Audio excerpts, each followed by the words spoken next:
आज अनीस के लिए, अनीस के जस्टिस के लिए, अनीस के मौत के इंसाफ के लिए, अनीस के फादर के आंसू को पोंछने के लिए, अनीस की जो माँ की गोद सुनी हुई है उस गोद को भरने के लिए इंसाफ से आज ये मर्द नहीं खड़े हो रहे। पश्चिम बंगाल की मुख्यमंत्री को रिजाइन कर देना चाहिए, रिजाइन इमीडिएट रिजाइन करना चाहिए पश्चिम बंगाल के मुख्यमंत्री को, क्योंकि उनसे लॉ एंड ऑर्डर नहीं संभल रहा है।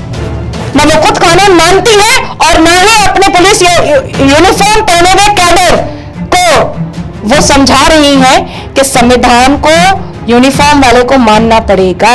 आज ये बाजार में नहीं निकल रहे, आज ये कैंडल मार्च क्यों नहीं कर रहे, आज ये नौबंदा घेराव क्यों नहीं कर रहे, आज ये कालीघाट घेराव क्यों नहीं कर रहे हैं, आज ये पश्चिम बंगाल की मुख्यमंत्री से आंख में आंख डाल करके सवाल क्यों नहीं कर रहे हैं कि अनीस को वापस दो, क्योंकि तुम्हारे पुलिस ने मारा है उसको।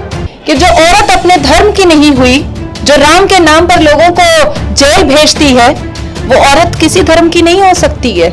मुसलमानों का भला तब होता जब श्रीमती ममता बनर्जी ने मुसलमानों को शिक्षा में आगे बढ़ाया होता।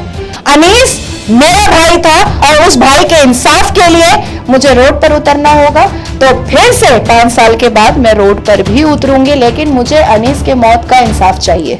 আমাদের সঙ্গে রয়েছেন নাজিয়া এলাহি খান, কথা বলবো। দিদি, এই মুহূর্তে যে বিষয়টা নিয়ে আমাদের বাংলার রাজনীতি তো দূরে থাক, বাংলা তোলপাড়, এই যে প্রতিবাদী কণ্ঠ আনিস খান, একটা তরতাজা দেহ নিমেষে শেষ হয়ে গেল, তার জন্য তারা দায়ী কে? এই মায়ের কোল যে যারা খালি করেছে তাদেরকে ফিরিয়ে দিবে তাদের কাছে, এই আনিস খানকে কি আর ফিরিয়ে দিবে? আর কি ফিরে পাবে? সেই সাদা কাপড়ে মোড়া যে থানটায় যে মুখটা এই মুহূর্তে সোশ্যাল মিডিয়ায় ভাইরাল ঘুরছে, চোখের সামনে ভাসছে, কি বলবে?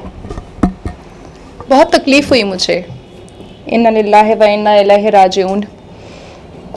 बहुत तकलीफ हुई, बहुत दुख हुआ और शायद कहीं ना कहीं एक गुस्सा भी आया पश्चिम बंगाल की जनता पर, पश्चिम बंगाल के उन मुसलमानों पर जो औरतों को हिजाब पहनाने के लिए तो बदन का पसीना बहाते हैं, मिचल निकाल करके औरतों को हिजाब पहनाने के लिए चप्पल घिसते हैं, कैंडल मार्च करते हैं औरतों को हिजाब पहनाने के लिए, लेकिन अनीस के फादर का जिस तरह से बयान आया, अनीस के फादर जिस तरह से सर पे टोपी पहनकर एक सुन्नत रसूल को फॉलो करते हुए दाढ़ी रखकर कुर्ते में रो रहे थे, कलप रहे थे, शायद वो दर्द हमारे पश्चिम बंगाल के मुसलमानों को दिखाई नहीं दिया। शायद वो गुस्सा उनकी आंखों से जो दिख रहा था वो पश्चिम बंगाल के मुसलमानों को दिखाई नहीं दिया। मुझे आपके चैनल के माध्यम से श्रीमती ममता बनर्जी से पूछना है कि जिस पश्चिम बंगाल के मुसलमान ने आपको 2021 में जीत लाकर दी, जिस पश्चिम बंगाल के मुसलमानों ने न कांग्रेस की तरफ देखा, न लेफ्ट फ्रंट की तरफ देखा, आपने कहा कि मुझे जिताओ, मैं मुसलमान के लिए ला इलाहा इल्लल्लाह मुहम्मदुर रसूलुल्लाह पढ़ती हूँ, मैं सर पर दुपट्टा रखती हूँ, मैं इफ्तार करने जाती हूँ बिना वजू के, मैं कुरान को के बियॉन्ड नौजुबिल्लाह जा करके खुतबे की नमाज में ईद की मैं खड़ी हो जाती हूँ, मैं पश्चिम बंगाल के मुसलमान लड़कियों को एक ऐसा आइडियल देती हूँ, मुस्लिम महिला जो हाफ पैंट पहनती हैं, नुसरत जहां। तो आज जनता, जो मुसलमान, जो जनता जनार्दन है हमारा, आज अनीस की मौत पर भी ये चुप है, भी अनीस की मौत पर भी इनका आक्रोश नहीं निकल रहा है।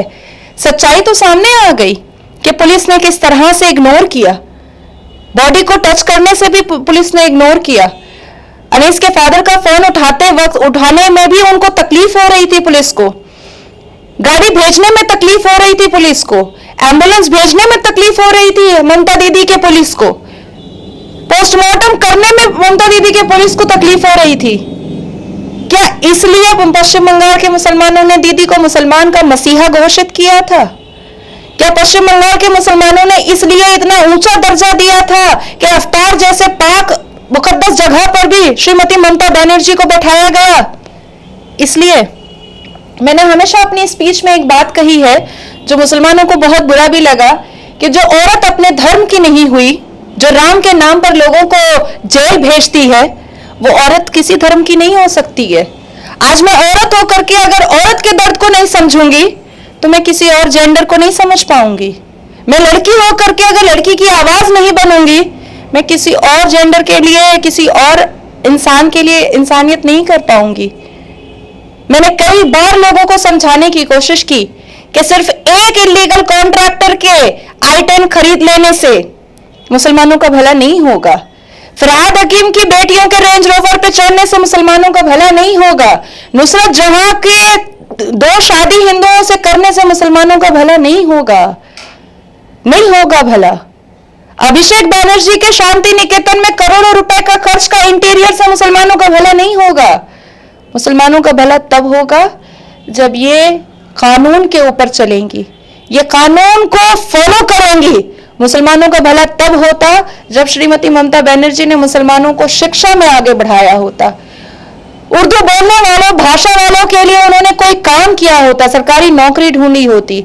मुसलमानों का भला इससे नहीं हो रहा है जो उन्होंने हज हाउस बना करके रखा है। ये जनता से मुझे सवाल है कि आप तलाक के अगेंस्ट में खड़े हुए थे कि तलाक जायज है, कुरान ने मना किया है। कुरान में साफ लिखा है कि फरिश्ते खुश होते हैं, नाचते हैं, गाते हैं जिस घर में तलाक होता है। पर यहां पश्चिम बंगाल की जनता ने रैली और मिचिल मीटिंग निकाली कि तलाक होना चाहिए।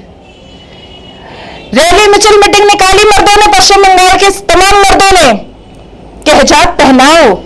आज अनीस के लिए, अनीस के जस्टिस के लिए, अनीस के मौत के इंसाफ के लिए, अनीस के फादर के आंसू को पोंछने के लिए, अनीस की जो मां की गोद सुनी हुई है उस गोद को भरने के लिए इंसाफ से आज ये मर्द नहीं खड़े हो रहे, आज ये बाजार में नहीं निकल रहे, आज ये कैंडल मार्च क्यों नहीं कर रहे, आज ये नौबंदा घेराव क्यों नहीं कर रहे, आज ये कालीघाट घेराव क्यों नहीं कर रहे हैं, आज ये पश्चिम बंगाल के मुख्यमंत्री से आंख में आंख डाल करके सवाल क्यों नहीं कर रहे हैं कि अनीस को वापस दो, हमको अनीस वापस चाहिए क्योंकि तुम्हारी पुलिस ने मारा है उसको। अभी भी वो पुलिस यूनिफॉर्म पहन करके बैठा है, उसको तो जेल के अंदर होना चाहिए। अभी भी वो पुलिस अपनी मनमानी कर रहा है, उसको तो सस्पेंड होना चाहिए। उस डिपार्टमेंट के एक एक पुलिस ऑफिसर को सस्पेंड होना चाहिए था।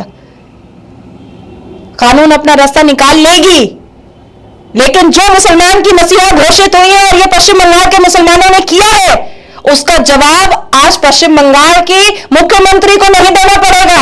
आज पश्चिम बंगाल के मुसलमान उन मुसलमानों को देना पड़ेगा जो झंडा डंडा लेकर के, मुसलमान का नाम लेकर के पश्चिम बंगाल के मुसलमान की मसीहा घोषित कर दिया श्रीमती ममता बनर्जी को, एक हिंदू औरत को। कैसे? नौजुबिल्लाह कुरान के बियॉन्ड जाकर के सारा काम करवाते हैं ये, सिर्फ इसलिए कि वो मुसलमान की मसीहा है। क्यों? हम नहीं बर्दाश्त करेंगे। हम भाजपा वाले हैं इसलिए ये बात नहीं बोल रही हूं मैं, क्योंकि मैं इस्लाम मानती हूं, इस्लाम पे चलती हूं और इस्लाम से बेइंतहा मोहब्बत करती हूं। मैं कुरान की फॉलोअर हूं, हदीस मानती हूं, इसलिए मैं ये बात कह रही हूं कि अगर कुरान के बियॉन्ड, खुदा न खास्ता नौजुबिल्लाह, एक व्यक्ति भी गया तो मैं ये होने नहीं दूंगी, मैं कानूनी सहारा लूंगी। आज पश्चिम बंगाल के हर एक थाना में जाइए, मॉलेस्टेशन केस का म्यूचुअल होता है। पैसा दे करके आप किसी के ऊपर भी केस करा सकती हैं। आप दारू का बोतल ऑफिसर्स को दे करके किसी के ऊपर भी केस करा सकती हैं। आप मिठाई का डब्बा दे करके किसी के अगेंस्ट भी आप कंप्लेन लेटर दर्ज करवा सकती हैं। ये यहाँ का लॉ एंड ऑर्डर।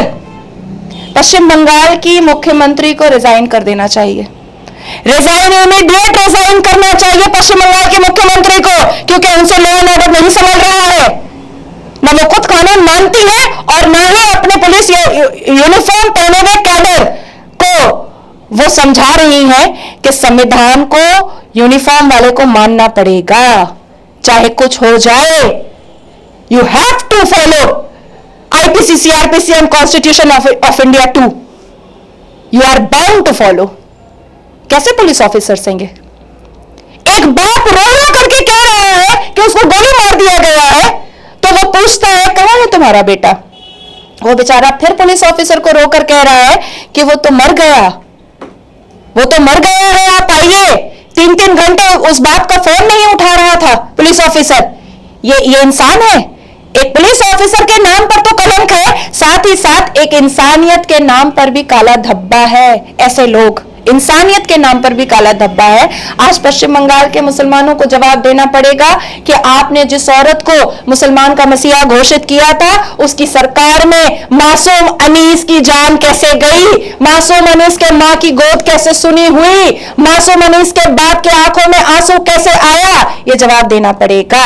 মুখ্যমন্ত্রী কিন্তু বলেছে আজকে প্রেস কনফারেন্স করে যে আনিসের খুনের দোষীদেরকে শীঘ্রই ধরা হবে এবং দোষী যদি যে কেউ হয়, যদি মুখ্যমন্ত্রীও দোষী হয় তার কিন্তু শাস্তি দেওয়া হবে। কেউ মুখ্যমন্ত্রী কাউকে ছেড়ে কথা বলবেন না, এইরকমই একটা কথা মুখ্যমন্ত্রী কিন্তু আজকে বলেছেন।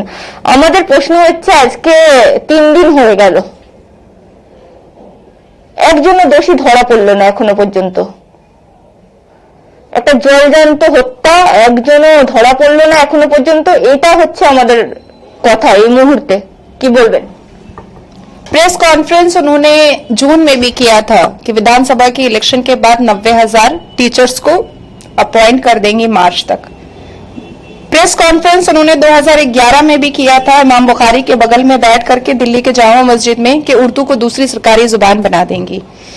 प्रेस कॉन्फ्रेंस उन्होंने किया था विधानसभा इलेक्शन से पहले कि जितने भी गवर्नमेंट एम्प्लॉयड हैं उनकी सैलरी बढ़ा दी जाएगी। प्रेस कॉन्फ्रेंस उन्होंने किया था कि पश्चिम बंगाल में चिकित्सा सबसे बेस्ट होता है, सबसे बेहतर होता है, लेकिन उनका ही अपना मंत्री बॉम्बे में जाकर के ट्रीटमेंट करा रहे थे।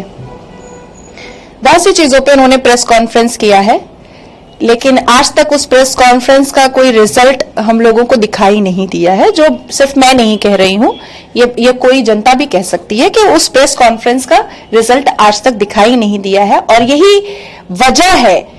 वजह है कि पश्चिम बंगाल में ममता दीदी की सरकार के वक्त में ही कामदुनी का रेप मैटर सामने आया था, जो आज भी जस्टिस से बहुत दूर है। पार्क स्ट्रीट का रेप मैटर सामने आया, जिसका कन्विक्शन असामी आज मौज मस्ती उड़ा रहा है। मौज मस्ती में है, समझ ही नहीं आएगा कि वो बलात्कारी है।